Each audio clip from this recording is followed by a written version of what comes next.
Hey, how you doing? Justin here. Today we're going to talk about developing your repertoire. If you've been following the course along now, you're nearly at the end of grade 2, you will have checked out a whole bunch of songs. If you're anything like me, you're probably struggling to remember them all. So I just wanted to talk a little bit about ways to figure out what your repertoire should be and ways to help remember your stuff.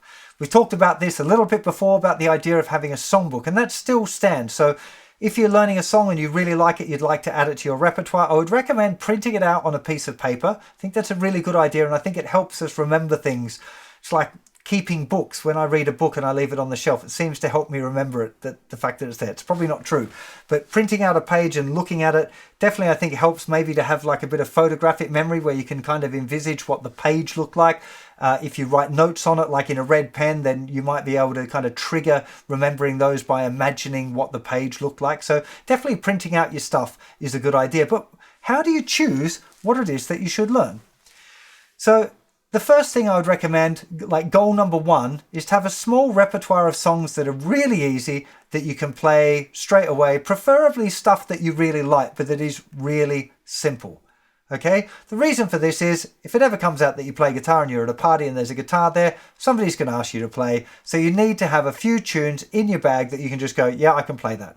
I've talked about it before in previous lessons, but I really think it's important to have between 5 and 10 really easy songs. Really easy songs. Just a few chords that repeat themselves over and over again that are good kind of sing-along party favorites. Preferably ones that sit well with your circle of friends. You know, if you're a 17-year-old guy, you probably don't want to be doing loads of really old school stuff that none of your friends will know. So pick things that are kind of current, that you enjoy, that might be good ones for a party, and try and make a list of those ones and revisit them semi-regularly to make sure that they're memorized. That's the key thing here. You want songs that are simple enough to remember straight away. Knocker on Heaven's Door, G, D, A minor, G, D, C, repeat for the whole thing. That kind of idea. Songs with simple chord progressions that you can remember, that are dead easy, even if you've had a few beers or a bottle of wine or whatever, you know. You want to keep it that simple. But there's another goal, which I also think is quite an important one, and I call that goal the open mic goal.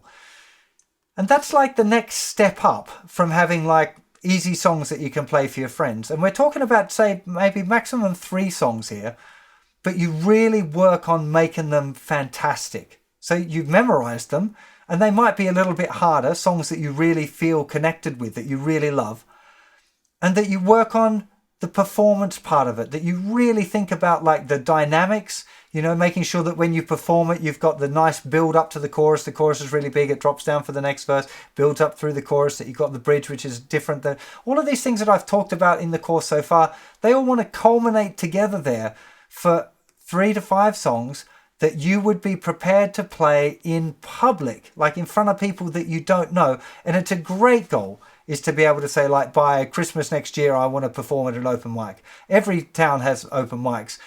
If they don't, well, call a big party and invite all your friends and then offer to play a few songs. A lot of this is about focus, is about developing your focus and your quality control.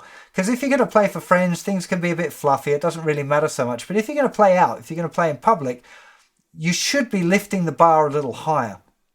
And when you lift the bar a little higher, you find that lots of other things lift up with it. Even if you're just working on those specific 3 songs, by, say, really nailing the chord changes so there's no gaps in those songs, that'll infect its way through all of the songs that you learn, and every time you learn a new song as well. So it's bigger than just what it appears at the beginning, which is playing at that open mic. It's about focusing your energy on playing better, about lifting your game, making sure that you're aware of the chord changes, the strumming patterns, how accurate they are, making sure you're not rushing or dragging, speeding up, slowing down, that everything is good. If you're singing, that you can remember the words, that you're in tune. It's such a great thing to have as a goal, and then definitely to accomplish it is a fantastic feeling. The fact that you've actually performed.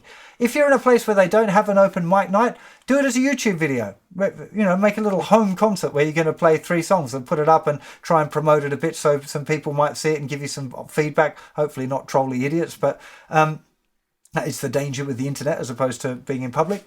Try it. Have a go at picking 3 songs, set it as a goal, and see if it doesn't improve almost every aspect of your playing.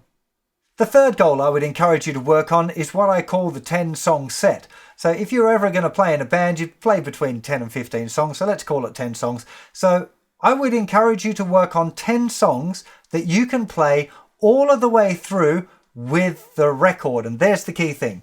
So finding songs that work well for you in the key of the record and being able to play along with the original recordings all of the way through. There's a heap of advantages that happen here. One, you make sure that you learn the song properly and that you know the bridge and the chorus and the arrangement. Okay, so you know when it's going verse, chorus, chorus, bridge, whatever. You make sure that you know that stuff, you know the chord progressions for each one, you know how it works. Of course, you should be picking songs that you really love, okay, that you want to be inspired when you're practicing, not feeling like, oh, I really didn't want to play this daggy old song that I don't like. So make sure that you're picking stuff that you relate to, that you're feeling. And that particularly resonates with playing along with the original recordings because you're going to absorb a whole heap of goodness every time you do that. These subtle things that you might not even be aware of at this point, like what we call a time feel, like exactly if there's a swing at all, how much swing is involved, because it's not always like one or the other, it's a little bit.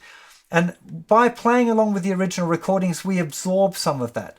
We get the feeling of being in the band, and if you're in the right headspace and you're not thinking and staring at your fretboard too much, you might get carried away with the music and become part of it. So there's like a bigger picture here where you're learning to become part of the whole thing, preparing for playing in a band. It might be something you're able to do already. If you happen to know some people that play in a band that you can have a jam with, that's incredible. Sooner you can play in a band, that's like accelerates things 100 times more than just playing with another person. Playing in a band is, you know, really, really good for you, and I definitely encourage that. But this, what I'm talking about this stage really is just developing the set and playing along with the original recordings. Think about a little bit about tone. Particularly if you've got electric guitar, what's the sound? How does it sound right with the track? Using too much distortion, not enough. Is there a delay? What's a delay? What are delay settings? How do I set my delay? What's the reverb? Oh, there's a chorus. Sounds different. How do I get that sound? There's a heap of different things that doing this exercise will lead you to. And a lot of those things are things that you can get shown online, but a lot of those things aren't. They're things that are better learned on your own, where you just sit down and figure them out. You know, I think it was Dr. Zeus said, you can learn a lot from a teacher, but you learn the most sitting alone in a room. And I just feel like that's probably not the exact quote, by the way. I'll look it up and stick it on the screen. But there is a lot of stuff that you're going to learn when you just sit down and problem solve and work your way through any of the problems you encounter, trying to figure out the things that you have a hurdle with, because we all struggle with different things. So one person will remember all of the arrangements and the chords really well, but really struggle with the changes. Other people will be making the changes, but forgetting what the order of the chords is. We're all different. We're all going to have different battles. And sometimes you're going to have to figure out your battle and what the best way around it is for you. I do my best in these kind of courses and lessons to help out everyone and try and figure out all of the problems that people might have and solve them in advance if I can. But I can't second guess every problem for every individual because we're all so different.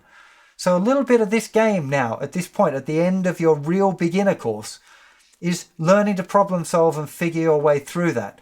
Developing your repertoire, thinking about the big picture and actually playing and performing, getting in the zone, getting in your, finding the connection with the music, these things that I talked about earlier about the, not looking at your hand. All of these things weave together when it comes to performing, when it comes to playing songs, when it comes to focusing on a few songs and lifting your game on those. Okay, this is really important, I think, so think about each one of the goals that I've suggested here and see which one feels the most relative to you, which one's the most appealing, and then have a go at it. You've got nothing to lose and everything to gain. I really hope you enjoyed this lesson. I really appreciate your support, hitting that subscribe button, slapping the like, and let me know in the comments what your favourite goal is and what songs you'd be picking at the same time. I'll see you for plenty more very soon. You all take care of yourselves. Bye-bye.